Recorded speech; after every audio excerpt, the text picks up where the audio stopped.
ಎಲ್ಲರಿಗೂ ನಮಸ್ಕಾರ. ಮತ್ತೊಂದು ವಿಡಿಯೋಗೆ ಸ್ವಾಗತ. ನಾನು ನಿಮ್ಮ ಡಾರ್ಲಿಂಗ್ ಧನು. ಬಿಗ್ ಬಾಸ್ ಸೀಸನ್ 12 ಯಾವಾಗಪ್ಪ ಬರುತ್ತಂತೆಲ್ಲ ಕಾಯ್ತಾ ಇದ್ವು. ಕೊನೆಗೂ ಒಂದು ನಮಗೆ ಸಿಹಿ ಸುದ್ದಿ ಬಂತು. ಏನು, ನಿನ್ನೆ ಲೋಗೋ ರಿಲೀಸ್ ಮಾಡಿದ್ದಾರೆ. ಈ ಲೋಗೋ ರಿಲೀಸ್ ಆದ್ಮೇಲೆ ಖಂಡಿತವಾಗ್ಲೂ ಒಂದು ಕನ್ಕ್ಲೂಷನ್ ಬಂದೇ ಬಂದಿರುತ್ತೆ. ಸೆಪ್ಟೆಂಬರ್ ಎಂಡಿಂಗ್ ಅಲ್ಲಿ ಶೋ ಶುರುವಾಗುತ್ತೆ. ಇದಂತೂ ಎಲ್ಲರಿಗೂ ಗೊತ್ತಿರೋ ವಿಷಯನೇ, ಸತ್ಯ ಕೂಡ ಹೌದು. ಮುಖ್ಯವಾಗಿ ಈ ಲೋಗೋ ಬಂದಾಗ ಈ ಲೋಗೋದಲ್ಲಿ ಏನೇನೆಲ್ಲ ನಾವು ಡಿಕೋಡ್ ಮಾಡಬಹುದು, ಈ ಲೋಗೋ ನೋಡಿ ನಾವು ಏನೆಲ್ಲ ತಿಳ್ಕೊಬಹುದು. ಈಗ ಸೀಸನ್ 10 ನೋಡಿದಾಗ ಒಂಥರ ಲೋಗೋ ಇತ್ತು, ಸೀಸನ್ 11 ನೋಡಿದಾಗ ಒಂಥರ ಲೋಗೋ ಇತ್ತು, ಈಗ 12 ಬಂದಿದೆ. ಈ ಲೋಗೋದಲ್ಲಿ ಡಿಫ್ರೆಂಟ್ ಏನಿದೆ, ಮುಖ್ಯವಾಗಿ ತುಂಬಾ ಜನ ಕಮೆಂಟ್ ಮಾಡ್ತಾ ಇದ್ದಾರೆ. ಈ ಲೋಗೋ ಯಾವ ರೀತಿ ಇದೆ ಅಂದ್ರೆ, ಮಲಯಾಳಂನ ಒಂದು ಬಿಗ್ ಬಾಸ್ ಇದೆಯಲ್ಲ ಆ ರೀತಿ ಇದೆ, ಸೇಮ್ ಅದೇ ರೀತಿ ಇದೆ. ಲೋಗೋ ಏನ್ ಬದಲಾವಣೆ ಆಗಿಲ್ಲ ಅಂತೆಲ್ಲ ಕಮೆಂಟ್ ಮಾಡ್ತಾ ಇದ್ದಾರೆ. ಸೋಷಿಯಲ್ ಮೀಡಿಯಾದಲ್ಲಿ ಅಲ್ಲೆಲ್ಲ ಸ್ವಲ್ಪ ವೈರಲ್ ಆಗ್ತಾ ಇದೆ. ಮತ್ತೆ ನೀವು ಲೋಗೋ ನೋಡಿದಾಗ ನಿಮ್ಗೆ ಏನಂತ ಕಮೆಂಟ್ ಮಾಡಿ. ನನ್ಗನ್ಸುತ್ತೇನೆಂದ್ರೆ, ಬ್ಯಾಕ್ ಗ್ರೌಂಡ್ ಇದೆಯಲ್ಲ ಅದು ಬ್ಲೂ ಬಂದಿದೆ ನಮ್ಮ ಕನ್ನಡ ಬಿಗ್ ಬಾಸ್ ಸೀಸನ್ 12ಕ್ಕೆ. ಯಾವ ರೀತಿ ಅಂದ್ರೆ ಅಲ್ಲಿ 7 ನಡೀತಾ ಇದೆ ಮಲಯಾಳಂನಲ್ಲಿ, ಅದೇ ರೀತಿ ಕೂಡ ಸೇಮ್ ಲೋಗೋ ಇದೆ. ಅವ್ರು ಕೂಡ ಏನಂದ್ರೆ ಬ್ಯಾಕ್ ಗ್ರೌಂಡ್ ಅಲ್ಲಿ ಬ್ಲೂ ಬಂದಿದೆ, ಆಲ್ಮೋಸ್ಟ್ ಸ್ವಲ್ಪ ಮ್ಯಾಚ್ ಆಗುತ್ತೆ ಲೋಗೋ. ಏನಪ್ಪಾ ಈ ಸಲ ಗ್ರ್ಯಾಂಡ್ ಆಗಿ ಬರ್ತಾರೆ, ಚೆನ್ನಾಗಿ ಮಾಡ್ತಾರೆ, ಚೆನ್ನಾಗಿ ಬರುತ್ತೆ ಬಿಗ್ ಬಾಸ್ ಅಂತ ನೋಡಿದ್ರೆ ಕಾಪಿ ಮಾಡ್ತಾ ಇದಾರ ಕಲರ್ಸ್ ಕನ್ನಡದವ್ರು ಅಂತೆಲ್ಲ ಕಮೆಂಟ್ ಮಾಡ್ತಾ ಇದಾರೆ. ಮತ್ತೆ ಇದ್ರ ಬಗ್ಗೆ ನಿಮ್ಗೆ ಅಂತ ನೀವು ಕಮೆಂಟ್ ಮಾಡಿ. ಮುಖ್ಯವಾಗಿ ಲೋಗೋ ವಿಷಯಕ್ಕೆ ಬರೋಣ. ಲೋಗೋ ಅಂತ ತುಂಬಾ ಚೆನ್ನಾಗಿದೆ ಗುರು. ಯಾಕಂದ್ರೆ ಕಲರ್ ಅಲ್ಲಿ ಬಿಟ್ಬಿಟ್ರೆ ಅದ್ರಲ್ಲಿ ತುಂಬಾ ಡಿಫ್ರೆನ್ಸ್ ಇದೆ. ನೀವು ಒಂದ್ಸಲ ಹೋಗಿ ಸ್ಲೋ ಮೋಷನ್ ಎಲ್ಲ ಲೋಗೋ ನೋಡಿದ್ರೆ ಅದರಲ್ಲಿ ಯಾವ ರೀತಿ ಎಲ್ಲ ನಮ್ಮ ಕನ್ನಡಗೆ ಆದ್ಯತೆ ಸಿಕ್ಕಿದ ತುಂಬಾ ಕ್ಲಿಯರ್ ಕಟ್ ಆಗಿ ಗೊತ್ತಾಗುತ್ತೆ ಖಂಡಿತವಾಗ್ಲು. ಮುಖ್ಯವಾಗಿ ಏನಂದ್ರೆ ಅಲ್ಲಿ ನೀವು ಗಮನಿಸಿದಾಗ ಆ ಲೋಗೋದಲ್ಲಿ ಸ್ಟಾರ್ಟಿಂಗ್ ನಮ್ಗೆ ಒಂದು ಕಣ್ಣು ತೋರ್ಸರಲ್ಲ, ಆ ರೊಟೇಟ್ ಆಗ್ಬೇಕಾದ್ರೆ ಅದ್ರ 12 ಅಂತ ತೋರಿಸುತ್ತೆ ಕನ್ನಡದಲ್ಲಿ. ಬಿಗ್ ಬಾಸ್ ಸೀಸನ್ 12 ಅಲ್ವಾ, ಅದಕ್ಕೆ 12ದಲ್ಲಿ ಲೋಗೋ ಕನ್ನಡದಲ್ಲಿ ಬರೆದಿದ್ದಾರೆ. 4 ಕಡೆ ಬರೆದಿದ್ದಾರೆ, ಕೆಳಗಡೆ ಮೇಲೆ, ಈ ಸೈಡ್ 2 ಸೈಡ್ ಅಲ್ಲಿ, ಬಲಕ್ಕೆ ಎಲಕ್ಕೆ, ಕೆಳಗಡೆ ಮೇಲಗಡೆ ಈ ರೀತಿ ಬರೆದಿದ್ದಾರೆ.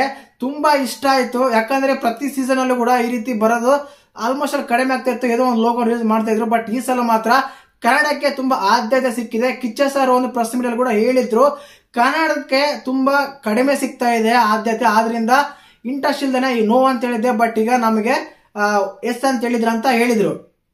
ಅದೇ ರೀತಿಯಾಗಿ ಲೋಗೋದಲ್ಲಿ ಇದೆ. ಇನ್ನು ಮುಖ್ಯವಾಗಿ ಈ ಸೀಸನ್ ಅಲ್ಲಿ ಟೈಮ್ಗೆ ತುಂಬಾ ಆದ್ಯತೆ ಇರೋ ಸಾಧ್ಯತೆ ಇದೆ.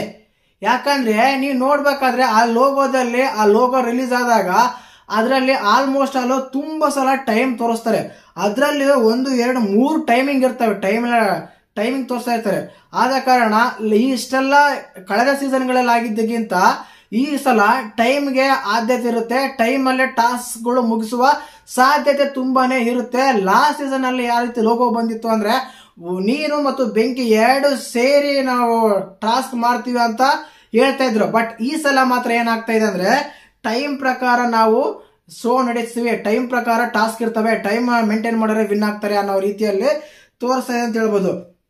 ಇನ್ನೊಂದು ಮುಖ್ಯವಾಗಿ ಏನಂದ್ರೆ, ಈ ಸಲ ರಚ್ಚ ಅಂತ. ಯಾಕಂದ್ರೆ ಆ ಕಣ್ಣಲ್ಲಿ ಆ ಸುತ್ತ ರೌಂಡ್ ಹಾಕಿರೋ ಕೆಂಪು ರೊಟೇಟ್ ಇದಾವೆ ನೋಡಿ, ಸರ್ಕಲ್ಸ್ ಎಲ್ಲ ಇದೆ ನೋಡಿ, ಅದು ಹೇಳುತ್ತೆ ಈ ಸಲ ಇನ್ನೂ ಗಲಾಟೆ ಆಗುತ್ತೆ ಅಂತ.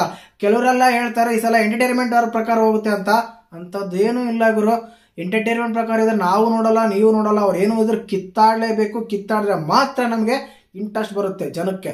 ಅದೇ ರೀತಿ ಆಡಿಸ್ತಾರೆ, ಅದೇ ರೀತಿ ಇರ್ತಾರೆ.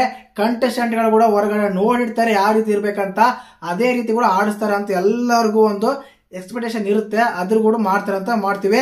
ಇನ್ನೊಂದು, ಈ ಲೋಗೋ ಬಿಡೋದು, ಪ್ರೋಮೋ ಬಿಡೋದು ಇವ್ರದೆಲ್ಲ ಇರುತ್ತೆ. ಬಟ್ ಕಂಟೆಸ್ಟೆಂಟ್ಗಳು ಯಾವ ರೀತಿ ರಿಯಾಕ್ಟ್ ಮಾಡ್ತಾರೆ ತುಂಬಾ ಮುಖ್ಯ ಆಗಿರುತ್ತೆ. ಲಾಸ್ಟ್ ಸೀಸನ್ ಅಲ್ಲಿ ಏನೇನೋ ಅನ್ಕೊಂಡು ಎಕ್ಸ್ಪೆಕ್ಟೇಷನ್ ಹೋಗಿದ್ರು, ಬಟ್ ಕೊನೆಗೆ ಅದು ಏನೇನೋ ಆಗೋಯ್ತು. ಜಗದೀಶ್ ಅವ್ರು ಕೊನೆಯವರೆಗೆ ಗೆಲ್ತಾರೆ ಅಂತ ಅನ್ಕೊಂಡಿದ್ವಿ, 3-4 ವಾರಕ್ಕೆ ಮನೆಯಿಂದ ವಾಪಸ್ ಬಂದ್ಬಿಟ್ರು.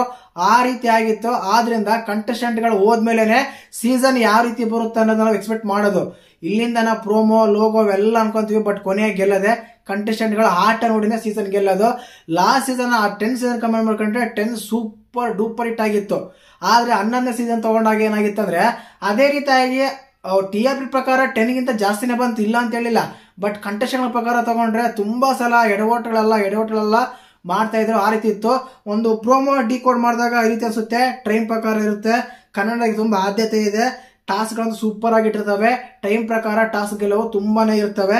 ಗಲಾಟೆಗಳಂತೂ ಆಗೋ ಒಂದು ಕಾನ್ಸೆಪ್ಟ್ಗಳು ತುಂಬಾನೇ ಇದೆ ಆ ರೆಡ್ ಸರ್ಕಲ್ ನೋಡ್ತಾ ಇದ್ರೆ. ಮತ್ತೆ ಬ್ಲೂ ಇದೆ ಅಂದ್ರೆ ಸ್ವಲ್ಪ ಪ್ರೀತಿಗಳು ಚಿಗುರುವ ಒಂದು ಕಾನ್ಸೆಪ್ಟ್ಗಳು ಇದ್ದಿರುತ್ತೆ. ಈ ರೀತಿಯಾಗಿತ್ತು ಒಂದು ಲೋಗೋ ರಿವ್ಯೂ ನೋಡಿದಾಗ. ಮತ್ತೆ ನಿಮ್ಗೆ ಒಂದು ಲೋಗೋ ನೋಡಿದಾಗ ಅದೇ ಹೇಳ್ದಲ್ಲ, ಮಲಯಾಳಂ ಒಂದು ಲೋಗೋ ಇದೇ ರೀತಿ ಇದೆ, ಕನ್ನಡದ ಇದೇ ರೀತಿ ಇದೆ ಅಂತ ಕಮೆಂಟ್ ಮಾಡ್ತಾರೆ. ಮತ್ತೆ ನಿಮ್ಗೆ ಲೋಗೋ ಯಾವ ರೀತಿ ಅನಿಸ್ತು, 10 ಇಷ್ಟ ಆಯ್ತಾ, 11 ಇಷ್ಟ ಆಯ್ತಾ, 12 ಇಷ್ಟ ಆಯ್ತಾ ಅಂತ ಕಮೆಂಟ್ ಮಾಡಿ. ಹಾಗೇನೆ ಚಾನಲ್ ಹೊಸ ನೋಡ್ತಿದ್ರೆ ಮಿಸ್ ಮಾಡಿದ್ರೆ ಸಬ್ಸ್ಕ್ರೈಬ್ ಮಾಡಿ, ಲೈಕ್ ಮಾಡಿ, ಶೇರ್ ಮಾಡಿ.